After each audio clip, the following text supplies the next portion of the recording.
Bem-vindos! Hoje vamos fazer uma viagem a um mundo da medicina que muitas vezes fica nos bastidores, mas que é absolutamente crucial.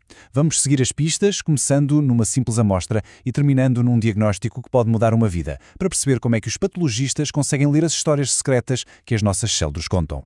Muito bem, vamos a isso. Tudo começa com algo que parece completamente banal, um exame de rotina. Mas este procedimento aparentemente simples é, na verdade, o ponto de partida para uma autêntica investigação de detetive, só que a um nível microscópico. A nossa história começa então aqui, num consultório. A colheita para um teste de Papa Nicolau. É um gesto rápido, mas que na verdade representa a primeira e talvez a mais importante linha de defesa em toda esta investigação. Mas afinal, por que é que este teste é tão importante? O segredo está aqui. O objetivo principal não é encontrar cancro já instalado, mas sim detectar lesões pré-neoplásicas, ou seja, a identificar as alterações nas células muito, mas muito antes delas se tornarem perigosas. É uma ferramenta de prevenção com um poder incrível. A amostra deixa o consultório e a nossa investigação muda-se para o laboratório. E é aqui que o foco muda completamente. Deixamos de olhar para o paciente como um todo e passamos a olhar para as suas células, uma a uma. Bem-vindos ao mundo da citopatologia. A citopatologia é, no fundo, a arte de ler a linguagem das células. Pensem no patologista como um decifrador que olha para a forma, para o tamanho e, acima de tudo, para o núcleo, à procura daquela pista, daquele detalhe que denuncia que alguma coisa não está bem. E olhem bem para esta comparação, porque é aqui que tudo começa a fazer sentido. À esquerda, temos células normais, tudo direitinho, organizado, com núcleos pequenos e muito citoplasma. Mas agora, olhem para a direita. As células anormais. Reparem como o núcleo fica gigante, mais escuro, irregular. Esta mudança na proporção entre o núcleo e o citoplasma é um dos principais sinais de alarme que um patologista procura.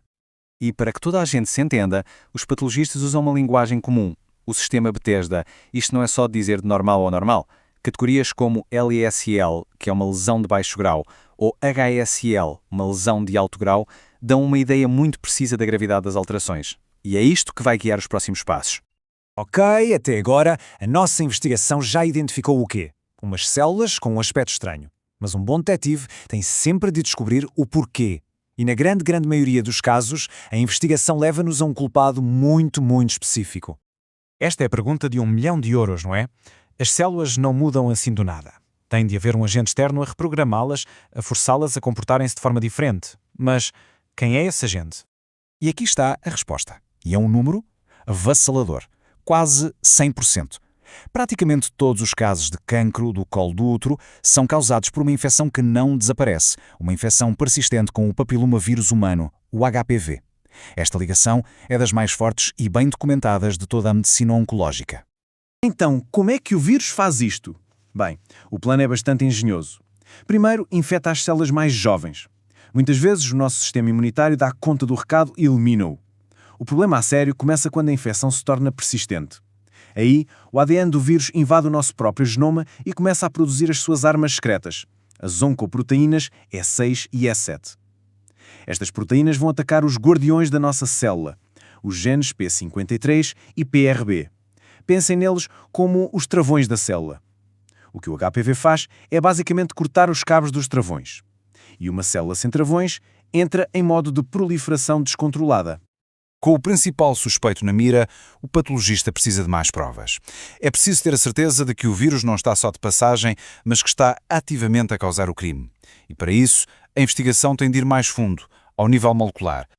E é aqui que entra em cena a imunohistoquímica. É uma ferramenta de investigação incrível. Basicamente, os anticorpos que funcionam como mísseis teleguiados, que se vão ligar a proteínas muito específicas. Depois, com um marcador, que costuma ser uma cor castanha, o patologista consegue ver literalmente onde é que essas moléculas estão e o que andam a fazer dentro da célula. Esta é a questão central. Não basta saber que o HPV anda por ali. É preciso provar que ele é o responsável pela desordem. E é uma proteína muito específica que nos vai dar essa prova final. E essa proteína chama-se P16. A P16 é um supressor de tumores. Numa célula saudável, os seus níveis são baixinhos, controlados, mas quando a oncoproteína E7 do HPV desativa os travões da célula, a célula entra em pânico e reage produzindo quantidades enormes de P16, numa tentativa desesperada de parar tudo. Por isso, e aqui está a ironia, uma acumulação gigante de P16 torna-se na prova irrefutável de que a infecção por HPV de alto risco está em pleno controle da célula. E este slide mostra isto de uma forma brilhante. À esquerda, um tecido normal, P16 negativo, quase sem cor. Mas à direita, olhem só para aquela mancha castanha, forte e contínua a atravessar todo o epitélio. Não há margem para dúvidas. Esta marcação, que se chama bloco positivo, é a assinatura molecular do HPV. É a prova visual de que o vírus está de facto a transformar ativamente aquelas células. Com todas as provas recolhidas, desde o aspecto das células até à confissão molecular do vírus, o nosso detetive está pronto para apresentar o relatório final.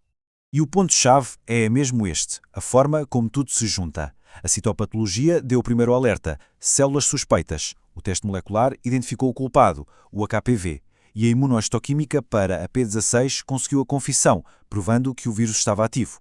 Cada peça do puzzle encaixa na perfeição para formar um quadro clínico claro e, mais importante que tudo, acionável. No fim de contas, o papel do patologista é precisamente este: ser um detetive de doenças que junta pistas que são invisíveis a olho nu.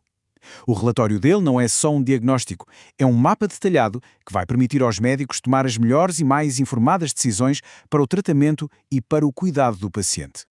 Toda esta análise mostra o poder imenso da patologia para trazer à luz processos que acontecem completamente às escuras. O que nos faz pensar: se uma única célula nos consegue contar uma história tão rica e complexa, que outros segredos estarão guardados dentro do nosso corpo à espera que alguém os saiba descobrir?